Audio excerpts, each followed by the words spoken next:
Vemos hoje aqui para a gente fechar essa parte aqui, né? A gente está falando sobre Estados Unidos e Canadá, né?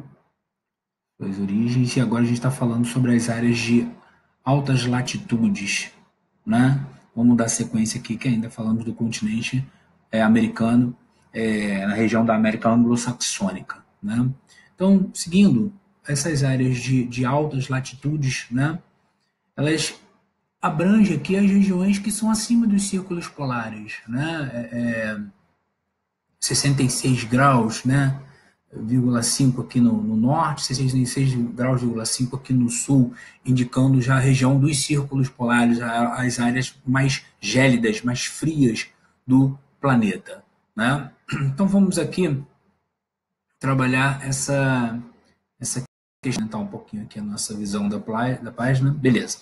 Bom, então pessoal, as áreas de altas latitudes são as regiões de nosso planeta que se localizam próximo aos polos, né, como eu já havia falado, né, dentro de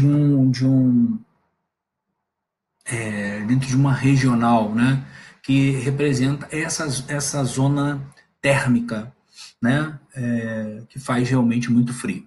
Então, fazem parte desse grupo tantas áreas de altas latitudes sul, como também que são próximas ao sul, quanto as latitudes altas do norte, que fazem parte do Polo Norte, tá? Então, possuem esse nome porque estão localizados dentro dos paralelos 66 graus e 33 minutos ao sul e ao norte, isto é, no Círculo Polar Antártico e no Círculo Polar Ártico. Vamos dar sequência.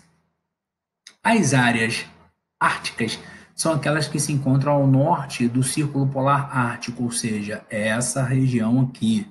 E as áreas antárticas, aquelas que estão abaixo aqui, né, nessa altura aqui do Círculo Polar Antártico, tá? Nessas áreas aqui do Ártico, né, o eixo de inclinação terrestre faz com que ao menos um dia por ano elas permaneçam por pelo menos 24 horas em absoluta escuridão. Quanto mais ao norte do Círculo Polar Ártico se está, maior o tempo em que se permanece no escuro durante o inverno. Então, o Polo Norte é a região do nosso planeta que apresenta o maior tempo de ausência de luz solar no ano. 6 meses. Ok, pessoal? Vamos lá, vamos dar sequência. As populações da região ártica na América. Bom, essa região aí possui áreas pertencentes aos Estados Unidos, ao Canadá e à Dinamarca,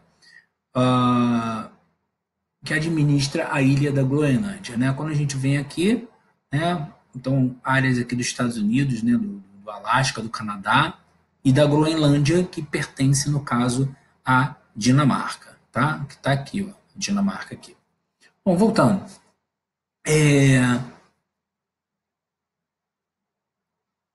Então, aí no caso, né, apesar de apresentar uma grande extensão territorial em suas áreas de continente americano, a região ártica apresenta valores populacionais bastante modestos, exatamente pelas baixas temperaturas, né? Então, vamos lá.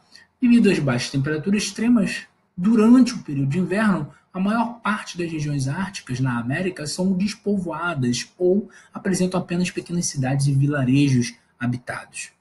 As populações que vivem nas regiões árticas americanas podem ser divididas principalmente em 3 grupos distintos, né? E aí são elas: os povos indígenas, os exploradores do Ártico, os povos exploradores do Ártico e os povos de ocupação recente.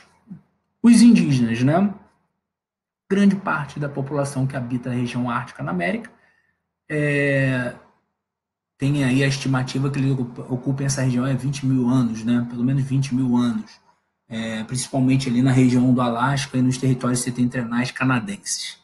Entre as atividades de sobrevivência, esse povo é a caça, a pesca, né, a atividade pastoril, as atividades extrativistas, coleta de plantas silvestres para alimentação nas regiões em que há condições de seu desenvolvimento. Os povos indígenas árticos desenvolveram ao longo do tempo estratégias de sobrevivência às condições de temperaturas frias extremas da região, com adaptação de moradia e vestimenta. Isso aqui advém do processo de globalização mundial, né? Que vem aí as construções das casas de madeira, que até então eles moravam naqueles iglus, né? E hoje eles utilizam esses iglus somente para a concepção mesmo da caça e a pesca em temporadas mesmo, né? porque eles hoje já moram em casas de madeira, né? A globalização trouxe isso para o mundo, né? Esse crescimento aí na área de construção, tá? Energia elétrica também. Os povos exploradores são os povos com tradição marítima e que fizeram incursões de navegações para explorar a região. Diferente dos povos indígenas, que estão há milênios nessas regiões, os povos exploradores ocuparam a área em um período mais recente. Um dos exemplos de povos exploradores são os vikings, que ocuparam a região ártica por volta do ano 930 a.C. Outras incursões de exploradores na região ártica, em sua maioria europeus, ocorreram durante os séculos 17 e 18, né, e foram responsáveis principalmente pela ocupação da Groenlândia. Haja visto aí que a Groenlândia pertence à Dinamarca. Tá?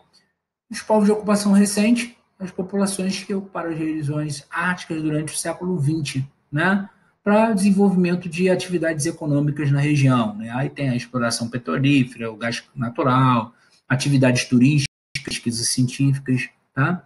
Então, essas ocupações mais modernas e recentes acabam sendo resultado da ocupação do território, né, estrategicamente, e principalmente no estado do Alasca, nos Estados Unidos. Tá?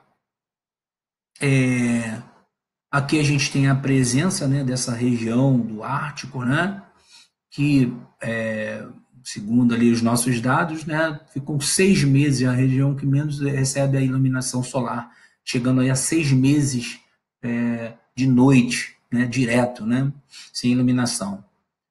Mar Ártico e a calota polar. As regiões continentais situadas no entorno da região ártica formam um verdadeiro cinturão continental, que se conecta com os grandes oceanos por meio dos mares bastante estreitos, como o Mar de Bering, localizado entre o Alasca e a Rússia, que está aqui, ó, deixa eu voltar aqui para mostrar para vocês. Aqui, opa, vamos lá. Aqui o Bering, né? Entre o Alasca e a Rússia, o Mar de Bering. Não é à toa que se conhece, né, o Estreito de Bering, né? Que faria aí basicamente a ligação entre os dois continentes, o americano e o asiático, tá? Ou então entre Estados Unidos e Rússia. E a Rússia asiática também. O Mar do Labrador, que divide as áreas continentais do Canadá e da Groenlândia. Aí a gente, aqui, o Labrador está aqui. Né? Os mares da Groenlândia e da Noruega, que aqui no caso da Groenlândia e os mares da Noruega, aqui, e também do continente europeu, né? Que separam aí a Groenlândia do continente europeu. Então vamos lá. Esse pequeno contato com os grandes oceanos cria um efeito que conserva as baixas temperaturas dos mares árticos, né? E aí a região polar ela vai apresentar uma grande área congelada, né, em determinados locais, formando uma grande extensão contínua. E aí a gente tem o processo da intensificação humana, né, no ambiente natural, né, os ciclos atmosféricos terrestres, que vão se alterando. E aí a gente tem aí exatamente o processo das atividades econômicas do ser humano que vão criar condições ali para o derretimento da calota polar, tá? Que diminuía de ano após ano, tá bom? Então, como as áreas árticas são muito sensíveis às mudanças de temperatura, elas podem ser consideradas indicadoras da situação ambiental de nosso planeta. Se o gelo ártico diminui, significa que está havendo aumento da temperatura média do nosso planeta, certo? Se ele estabiliza, significa que a temperatura está se mantendo estável. Então, aqui, extensão de gelo no Mar Ártico, 1980, 2010 e 2018. Né? A cinza, né, a mediana, né, a variação média do gelo no Mar Ártico entre 80 e 2010. Tá? Isso aí é a extensão dela. Né? Então, ela oscila, diminuiu, depois ela aumentou. Variação da área do gelo marinho do Ártico em 2018, cinza clarinho também, né? 16 milhões de quilômetros quadrados, de repente baixou para 8 e aumentou para 14 milhões de quilômetros quadrados. E aqui a variação da área do gelo marinho ártico em 1979, né? Que era aí de 12, baixou bastante até 4 e aumentou, né? Depois aumentou para no final do ano ali, né, para 12 milhões, acima de 12 milhões de quilômetros quadrados. Tá? E finalizando aqui, então, a gente vai falar sobre a Groenlândia. Né? A Groenlândia é paradisíaca, né, embora muito gelada.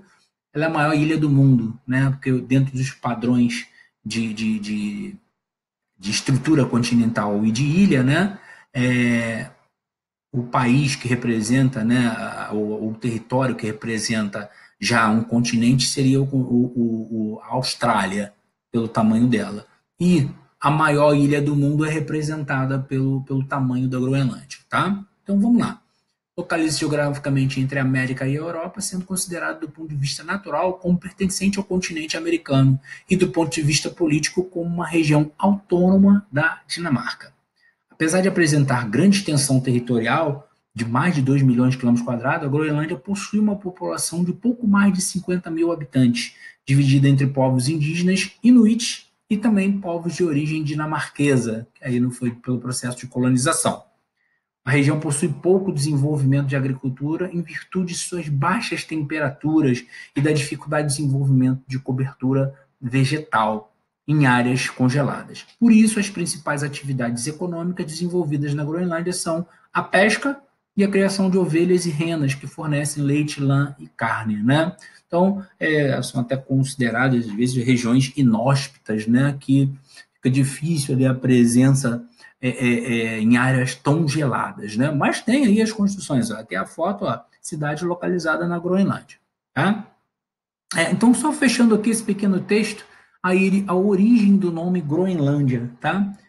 O nome da ilha da Groenlândia vem das palavras de origem viking, Groen, que significa verde, e land, que significa terra, terra verde. Né? Assim, Groenlândia significa terra verde, apesar de à primeira vista ser estranho denominar uma grande área congelada como Terra Verde. Esse nome possui uma razão estratégica. Os vikings utilizavam essa denominação para evitar invasores na Islândia, que é uma ilha muito próxima à Groenlândia, tá? Atraindo os colonos que se deslocassem do continente para habitar a ilha, pensando que na realidade estariam indo para um lugar com grandes áreas de vegetação. Tá? Então, pessoal, por hoje ficamos aqui. Na próxima aula daremos sequência, tá, ao quadro econômico e social, aí, falando ainda de Estados Unidos e Canadá. Tá? Grande abraço para vocês.